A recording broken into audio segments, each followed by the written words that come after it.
이 경사면은 얼마나 가파른가요? 어때요? 아주 간단한 질문 같죠? 그런데 말이죠. 이 질문이 더 높은 차원으로 가면 정말 복잡하고 아름다운 이야기가 펼쳐집니다. 자, 오늘 한번 제대로 파고들어 보죠. 이 평범해 보이는 질문이 어떻게 위대한 아이디어로 발전하는지 그 여정을 저와 함께 떠나보시죠. 여러분이 지금 안개가 자욱한 산 중턱에 서 있다고 한번 상상해 보세요. 친구가 무전기로 묻습니다. 야, 거기 경사 어때?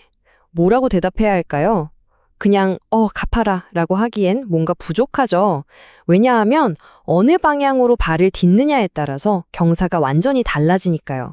오른쪽은 낭떠러지일 수도 있고, 왼쪽은 평지일 수도 있잖아요. 맞습니다. 우리가 보통 수학에서 다루던 기울기는 사실 외길 인생 같은 거였어요. 앞으로 가거나 뒤로 가거나 길은 딱 하나뿐이었죠.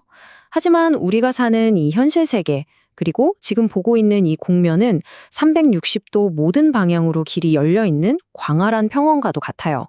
여기서 기울기라는 건 대체 뭘 의미하는 걸까요? 자, 그럼 이 복잡한 문제에 맞서는 우리의 첫 번째 전략을 한번 살펴볼까요? 이 무한한 길 앞에서 우리는 어떻게 답을 찾아 나갈 수 있을까요? 수학자들이 이런 거대한 문제에 접근할 때 쓰는 아주 똑똑한 방법이 있습니다. 바로 일단 문제를 단순하게 만드는 거예요. 모든 방향을 한 번에 다 생각하려고 하면 머리가 아프니까 딱 두 개의 기본 방향에만 집중해 보는 겁니다. 바로 이렇게요. 360도의 모든 가능성은 잠시 잊어버리고요. 마치 지도 위에 그려진 격자선을 따라 움직이는 것처럼 오직 동쪽과 서쪽, 그리고 북쪽과 남쪽, 이 두 방향만 생각해 보는 겁니다. 이게 바로 우리의 출발점이에요. 좋습니다. 이제 우리의 기본적인 탐색 도구를 손에 넣을 시간입니다. 가장 기본적인 방향부터 측정하는 방법을 알아보죠. 그 도구의 이름이 바로 편미분입니다.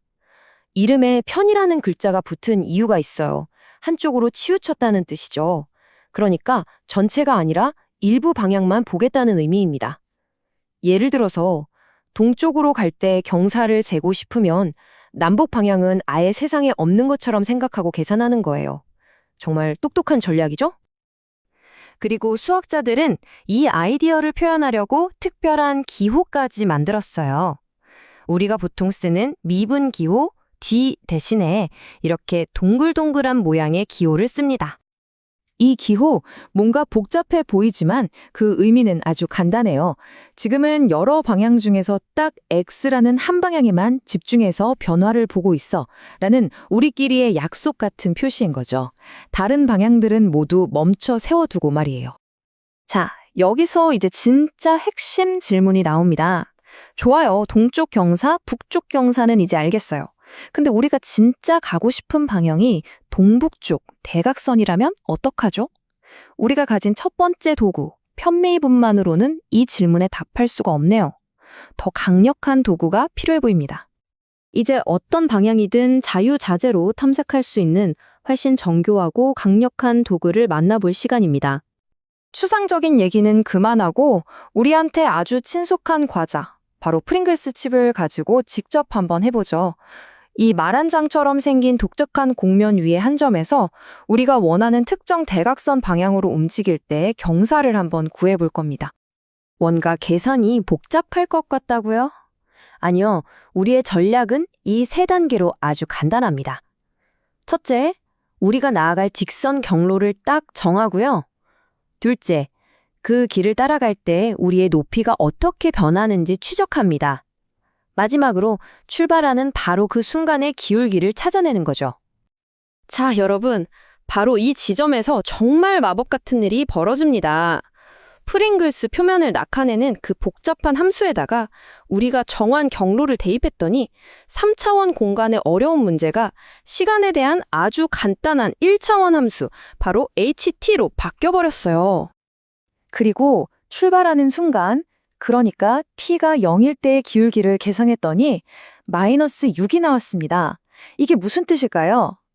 우리가 프링글스 칩 위의 특정 지점에서 정해진 방향으로 첫 발을 내딛는 바로 그 순간, 꽤 가파른 내리막길을 만나게 된다는 뜻입니다.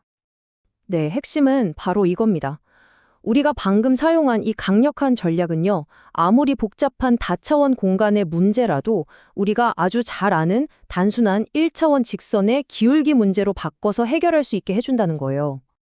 그리고 우리가 방금 직접 경험한 이 세 단계의 과정을 수학적으로 아주 멋지게 압축해서 표현한 것이 바로 방향도함수의 정의입니다. 이 수식이 바로 우리가 원하는 어떤 방향으로든 경사를 잴 수 있게 해주는 우리의 고성능 GPS나 마찬가지인 셈이죠. 자, 그럼 이게 그냥 산 경사나 재는 데 쓰는 걸까요? 전혀 아니죠. 이 개념들이 현실 세계를 이해하는데 얼마나 강력하고 중요한 언어가 되는지 한번 살펴보겠습니다. 이 아이디어는 단순한 수학적 호기심이 아니에요.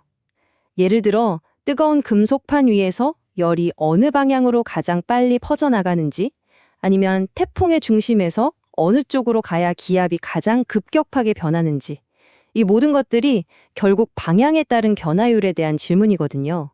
이 개념들은 보이지 않는 자연의 힘을 설명하는 언어인 셈입니다. 그렇습니다. 전자기학의 모든 것을 담고 있는 아름다운 맥스웰 방정식부터 유체의 흐름을 묘사하는 나비의 스톡스 방정식까지 이 변화하는 세계를 설명하는 거의 모든 물리 법칙의 심장에는 바로 이 편미분이라는 개념이 뛰고 있습니다. 자, 오늘 우리는 긴 여정을 거쳐서 어떤 방향으로든 경사를 잴 수 있는 아주 강력한 능력을 얻었습니다. 360도 모든 방향에 대한 정보를 가질 수 있게 된 거죠. 그런데 말이죠, 이건 우리에게 아주 자연스럽게 다음 질문을 떠올리게 합니다. 수많은 길 중에서 지금 내가 서 있는 이 지점에서 가장 빨리, 가장 효율적으로 정상으로 갈 수 있는 길, 즉 가장 가파른 오르막길은 정확히 어느 방향일까요? 이 질문에 대한 답은 우리를 그레디언트라는 미적분학의 가장 아름다운 개념 중 하나로 이끌게 될 겁니다. 오늘 우리의 탐험은 바로 그 위대한 개념을 만나기 위한 아주 중요한 첫걸음이었습니다.